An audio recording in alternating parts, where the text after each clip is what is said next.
hacer las formas, cómo aplastarlo. Y algunas formas Ese de aquí tiene forma. de cortura. A ver, el otro.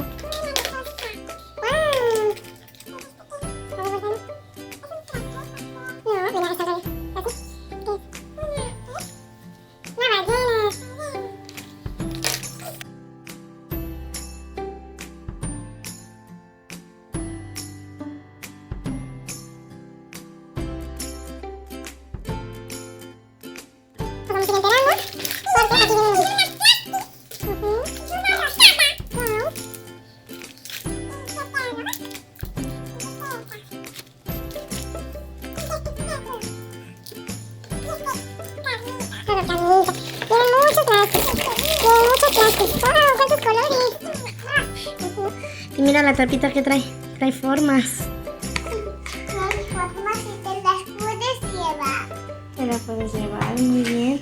Y luego, Café, muy bien. y luego.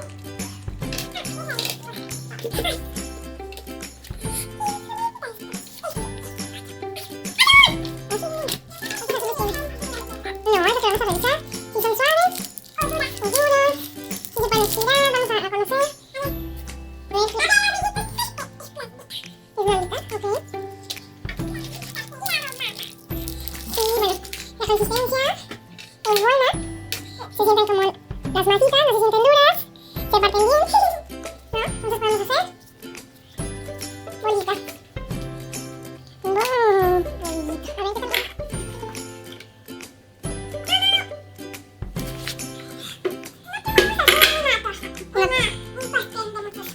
Bueno.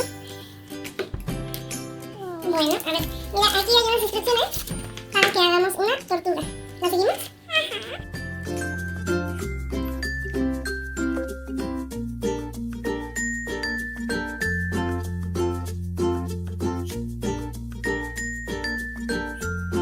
Y viene acompañado de estas figuritas que nos ayudan a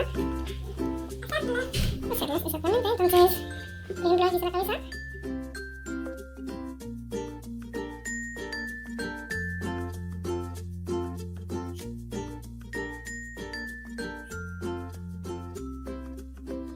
Me ayudas a hacer una matita.